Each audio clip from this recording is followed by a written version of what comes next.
จิตวิญญาณหายครับอันนี้โอ้โหคำนี้ผมโดนบางทีเหลือแต่ร่างนะพี่ใช่ครับหายจริงๆนะหายไปเลยเหลือแต่ร่างบางทีเราอยู่บนความคาดหวังอใช่ยู่บนแสงสปอตไลท์อยู่บนความคิดของหลายๆคนอะไรอย่างเงี้ยแล้วยิ่งเราทำงานตรงนี้ผมพูดตามตรงว่าเราต้องเสพแล้วเราต้องใช้สิ่งเหล่านี้ในการแบบรีมายตัวเองกลับมา เพื่อดูว่าในแต่ละวันที่ผ่านไปมันเป็นยังไงเราทำถึงตรงไหนแล้วเราเป็นยังไงบ้างต้องมีสติกับสมาธิครับต้องกดเอาไว้และพาตัวเองออกจากความวุ่นวายไปสู่ความสงบสักแป๊บหนึ่งแล้วค่อยกลับมาลุยต่อผมรู้สึกว่ามันจะช่วยเราได้ในระดับหนึ่งครับดีแบบนี้มาก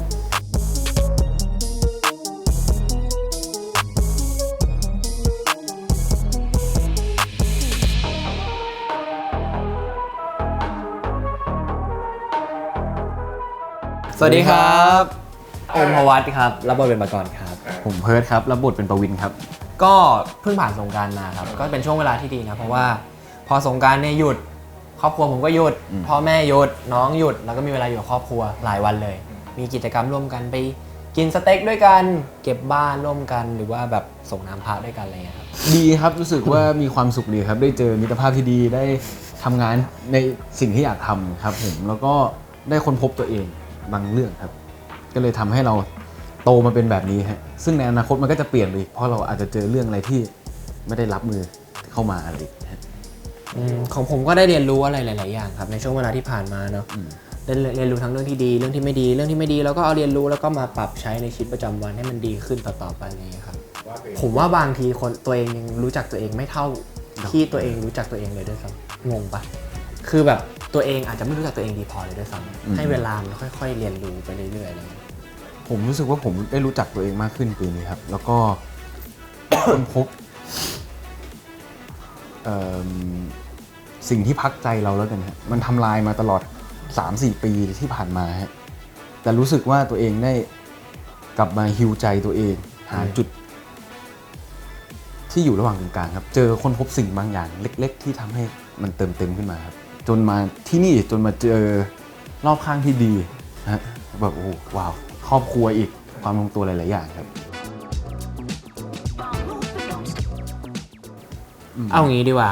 ผมไม่เคยคิดเลยว่าผมจะเป็นนักแสดงไม่เคยคิดเลยไม่เคยมีภาพนี้ในหัวเลยไม่เคยคิดว่าจะเป็นนักแสดงไม่เคยคิดว่าจะเป็นดาราจนกระทั่งมีโอกาสตอนประมาณม.4 ปลายพอมีโอกาสเข้ามาอยู่ในทำงานด้านเนี่ยผมเป็นคนประเภทแบบว่าเวลาได้ทำอะไรถึงแม้ว่าเราจะไม่ได้อยากทำหรือเราไม่ชอบแต่เราจะพยายามทำมันให้ดีด้วยโอกาสที่ดีด้วยแหละครับพอทำแล้วได้รับฟีดแบ็กที่ดีกลับมาอะไรเงี้ยมันก็เหมือนแบบมีแรงให้เราทำต่อไปเรื่อยๆผมว่าผมมีความเป็นตัวตนสูงมากนะแบบว่า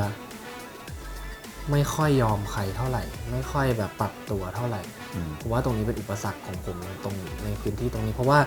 จุดที่เราอยู่มันเป็นพื้นที่สาธารณะบางทีเราต้องอยู่กับสถานการณ์อะไรเงี้ยก็ต้องเรียนรู้มันก็เป็นอีกจุดหนึ่งที่ตรงเนี้ยสอนผมเพราะถ้าผมไม่ได้อยู่มีโอกาสอยู่ตรงนี้ผมก็อาจจะก็ใช้ชีวิตของเราไปเรื่อยๆมันก็ไม่ได้เรียนรู้ถึงวันนึงไปเจอสังคมใหม่ก็ต้องปรับตัวใหม่อยู่ดีอะไรเงี้ยครับของผมเหมือนกันนะครับไม่ได้คิดว่าจะมาเป็นแต่ด้วยมันมีโอกาสมาถึงเราปุ๊บหลังจากนั้นเราก็ทำมาเรื่อยๆนะครับพี่มีโอกาสได้ทำแล้วก็ทำไว้มันก็เลยยาวมาถึงทุกวันนี้ครับจริงๆชื่อเสียงเป็นอุปสรรคมากในช่วงหนึ่งครับมันหมายถึงว่ามันเป็นอุปสรรคในการใช้ชีวิตบางอย่างอะไรแบบนี้ฮะแต่ถามว่าทุกวันนี้คือผมไม่เหนื่อยได้แล้วมันไม่ได้กลายเป็นอุปสรรคผมแล้วแต่มันเคยเป็นอุปสรรคผมมาก่อนเหมือนกับมันมีทั้งด้านที่มันดีแล้วมันก็ทำร้ายเราฮะทำร้ายจนแบบเป็นแบบนี้กราฟนักแสดงเป็นแบบนี้ครับไอ้ช่วงที่มันเป็นแบบนี้มันกำลังจิ้มหัวใจผมสุดๆเลยนั่นคืออุปสรรคในช่วงนั้นครับที่ผมบอกพี่ว่าผมรู้สึกว่าผมค้นพบบางอย่างที่มีความสุขในชีวิตได้โดยที่ไม่ต้องใช้ด้านนี้ผมว่าบางทีมันถูกกำหนดไว้หลายๆอย่างแล้วหลายๆอย่างมันถูกล็อกไว้ประมาณนึงแต่ก่อนผมเชื่อว่าถ้าอยากไปทางไหนก็ให้ตัวเองพาเดินบางทีเราตั้งใจจะไปทางนั้นจริงๆแต่หลายๆอย่างมันพัดพาให้เราไปอีกทางนึงผมลิขิตและโชคชะตาก็เป็นอาจจะเป็นอีกส่วนหนึ่งหรือว่าเราจะนิยามขึ้นมาก็ได้แต่ทุกอย่างมันล้วนเกิดจากสิ่งที่เราตั้งใจแล้วก็พยายามทำเลยนะ ผมจะไม่ได้บอกว่าประสบความสำเร็จของผมมันคือว้าว success ฉันแบบประสบความสำเร็จ ความสำเร็จผมมันสามารถเกิดขึ้นได้ในทุกๆวันด้วยซ้ำเช่นวันนี้วางเบรกดาวน์มา10ซีนถ่ายครบ10ซีนนี่ก็คือความสำเร็จเล็กๆแล้วผมเลยไม่ได้เอาความสำเร็จมาเป็นจุดที่ตายตัวว่านี่คือสำเร็จแล้ว ตรงนี้ถึงตรงนี้คือสำเร็จแล้วไม่ ถ้าจะบอกประสบความสำเร็จคือวันที่ผมประกาศว่าผมจะไม่รับงานแหละแล้วคือมองย้อนกลับไปนั่นคือความสำเร็จเราที่เราสร้างมาทั้งหมด แต่ตอนนี้มันอยู่ระหว่างกลางที่กำลังเดินอยู่ กว่าจะไปถึงจุดนั้นนะครับผมว่ามันมีหลายๆข้อให้เรียนรู้อะครับหลายๆอย่างแล้วก็รู้สึกว่าตัวเองไม่เคยพลาดหมายถึงว่าต่อให้มันผิดพลาดแต่นั่นคือสิ่งที่เราเลือกไปแล้ว เหมือนที่เพิร์ดบอกเลยครับทุกอย่างมันเกิดการเลือกของเรา ไม่ว่ามันจะผิดหรือถูกเราเป็นคนเลือกมันเอง เพราะฉะนั้นไม่มีคำว่าผิดจากการเลือก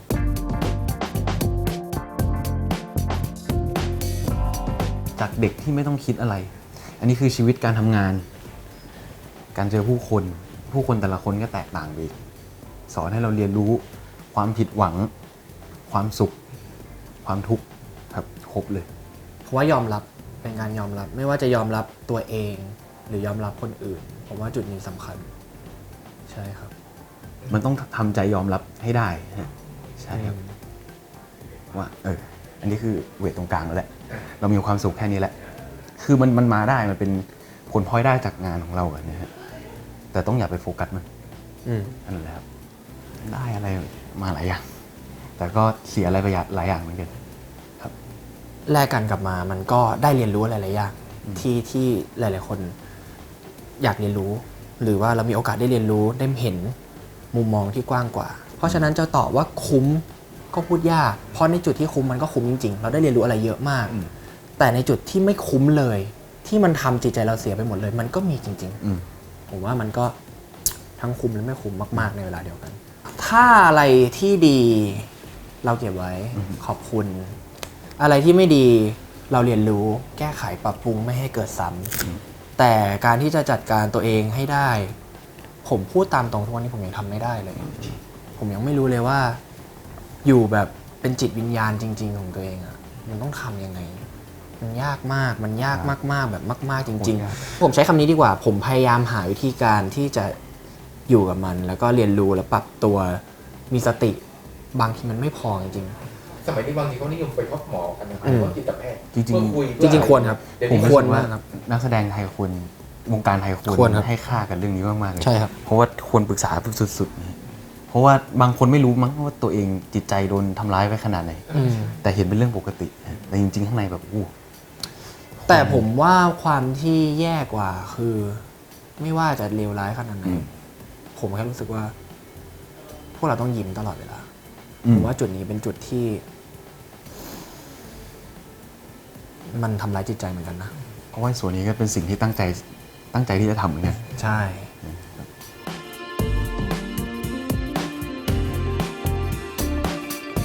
ผมจริงๆมองคิดไว้คร่าวๆเลยถ้ามันถึงจุดนั้นก็คงไปทำอย่างอื่นหรือว่าอย่างที่บอกไปครับวงการบันเทิงมันทำเหมือนจิตใจเรามันเป็นแบบนี้ครับมันไม่มีความสงบอยู่ในอาชีพนี้เลย ผมเลยต้องการสิ่งที่ต้องการมากที่สุดในชีวิตคือความนิ่งของชีวิตเราของจิตใจเราครับความเรียบง่ายเส้นบางๆที่ไม่ต้องมีอะไร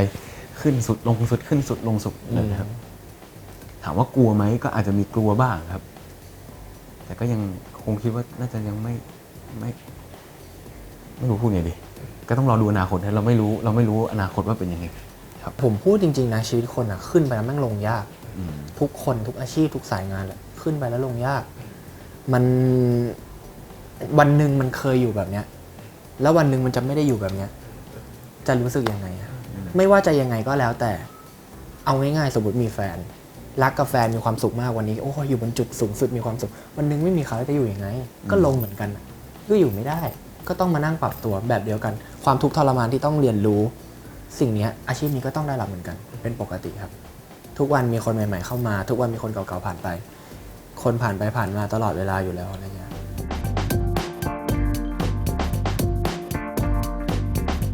สุดท้ายพ่อแม่มองเราเป็นลูกอยู่ดี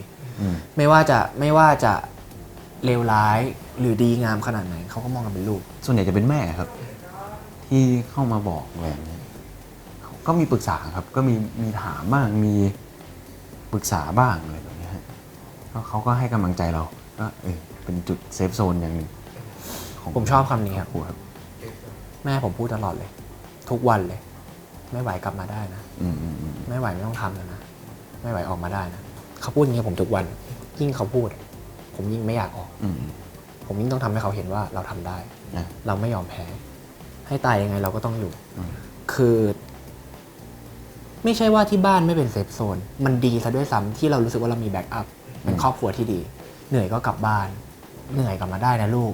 เป็นเซฟโซน เป็นพลังงานที่ดีจริง แต่ไม่ใช่ทางออกสำหรับผม อืม มันคือพลังที่ทำให้ผมไปต่อ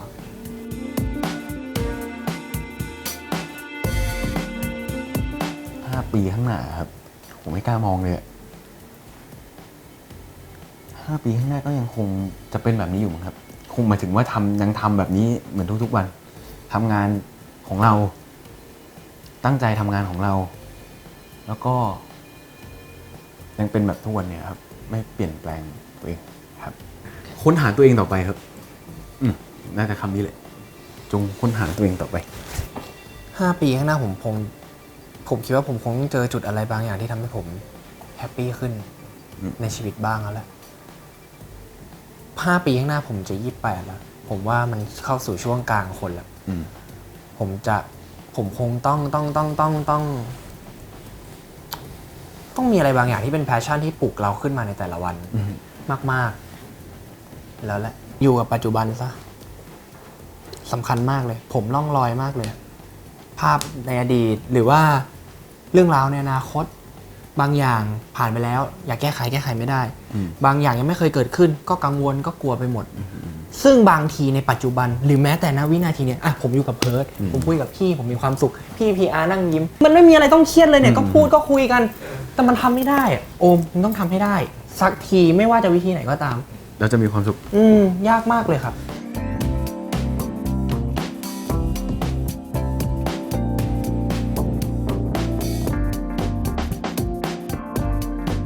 ปวินนะครับ เป็น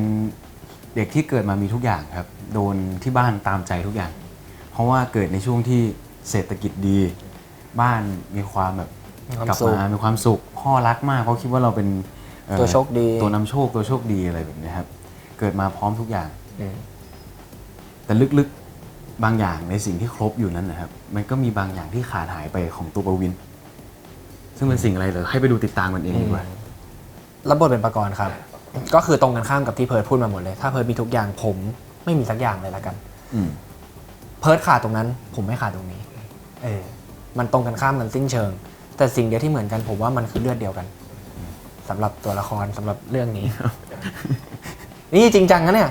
ใช่ ถ้าเขาเป็นสีขาวแล้วเป็นสีดำแต่ผ้าชนิดเดียวกัน ผมมาชอบซีรีส์แนวอย่างนี้อยู่แล้ว เด็ดเดือดดิบผมใฝ่ฝันมานานแล้วที่แบบอยากเล่นอะไรอย่างนี้ แล้วก็ คือแค่ได้ฟังชื่ออะได้ฟังพล็อตเรื่องคร่าวๆผมก็รู้สึกว่า มันใช่ มันน่าจะเป็นตัวตนน่าสนใจสำหรับเราอะไรเงี้ยเราอยากทำรวมถึงมีฉากบู๊อะไรเงี้ยที่เขาขายเรามานะเราก็แบบสนใจอะไรเงี้ยครับ ของผมนี่ชอบพื้นเพคนชอบบู๊อยู่แล้วครับ บู๊อะไรเป็นสิ่งที่ผมคลั่งไคล้มากเพราะว่าผมดูตั้งแต่เด็กแล้วก็บวกกับชื่อแคสแต่ละคนแบบโอ้น่าสนใจครับ แต่ละคนฝีมือไม่ธรรมดาก็เลยแบบเอาเลยครับ แปลกใหม่ดีครับ อุ่นใจด้วยคำว่าอุ่นใจ เพราะว่าคนใกล้ตัวสนิททำงานง่ายครับ เปิดใจกันง่าย แงะใจกันง่าย ถ้าคนไกลตัวมันแงะใจกันยากนั้นมันเปิดได้ง่าย ก็เป็นอย่างหนึงที่ดี ของผมก็ตื่นเต้นดีครับ เพราะว่าเหมือนว่าเราเห็นเขาแต่ในมุมแบบเล่นเฮฮาแต่พอต้องมาเห็นในมุมจริงจังมุมคนทำงาน มันก็เป็นมุมที่เราไม่เคยเห็นไงก็แปลกใหม่ดีอะไรเงี้ยเรื่องนี้ก็มีหลาย ๆ อย่างที่เราต้องเรียนรู้เพิ่มเติมแต่มันเป็นเหมือนทักษะที่เราชอบมากกว่า เป็นสิ่งที่เราสนใจอยู่แล้วมันเลยง่ายและเร็วเราก็ต้องเรียนรู้แล้วก็จูนแล้วก็ทำมันก็ได้ถ่ายทอดมาให้ตรงกับการเป็นปกรณ์มากที่สุดครับ ไม่เคยมีเรื่องไหนที่พาผมไปได้ต่ำสุดขนาดนี้ ไม่เคยพาผมไปถึงจุดสูงสุดขนาดนั้นครับ ปกติมันก็จะเป็นเวรตรงๆครับมหาลัย ก็ชีวิตทั่วไป ชีวิตทั่วไป ไหลๆไปเจอเรื่องราวในแต่ละวันเจอเรื่องราวในแต่ละวัน สุดครับ เรื่องนี้เป็นการบู๊แบบจริงๆจังๆครับที่มีบล็อกกิ้งมาสอนก่อนมีทีมงาน มีทีม มีเอฟเฟกต์ มีเอฟเฟกต์ชอบมากครับ เป็นอย่างเดียวผมปกติผมเป็นคนไม่ค่อยดูมอนิเตอร์ครับ แต่พอถ้าเป็นบู๊จะไปดูครับแล้วแบบโอ้เหมือนเรา เห็นศิลปะอย่างหนึ่งครับมันว้าวแบบชอบมาก แล้วยิ่งเล่นกับนี่โอ้โหสุดๆเลยครับ ดีครับ อืม ความรู้สึกเดียวกับเพิร์ลเลยครับพูดตามตรงเลยว่าคนดูต้องได้ความบันเทิงขั้นสูงสุดจากเรื่องนี้ เพราะว่าพวกเราถ่ายพวกเรายังบันเทิงเลยครับ บันเทิงมากนะ ที่สำคัญเลยครับ ใช่ครับค ได้ วาม เห็น ความสนุก หน้าหล่อๆของพี่โอมนั่นนะ ไปเรื่อยแล้วเนี่ยโอเคได้ได้เห็นนักแสดงคุณภาพหลายๆคนได้เห็นบทบาทที่อาจจะไม่เคยได้เห็น และผมว่าได้ข้อคิดได้ทั้งมุมมองบางอย่างที่รีเลทกลับมา ครับผมก็ฝากซีรีส์2เดือนเลือดเดียวกันด้วยนะครับ Double Savage นะครับมาทุกวันจันทร์อังคารนะครับเวลา 20:30 นะครับที่ช่อง GMM25 ครับ แล้วก็ถ้าใครดูไม่ทันนะครับ ย้อนหลังนะครับ ทางวิว4:30ครับฝากด้วยนะครับ Double Savage ครับ2เดือดเลือดเดียวกัน ไปดูกันว่ามันจะเดือดขนาดไหนครับผม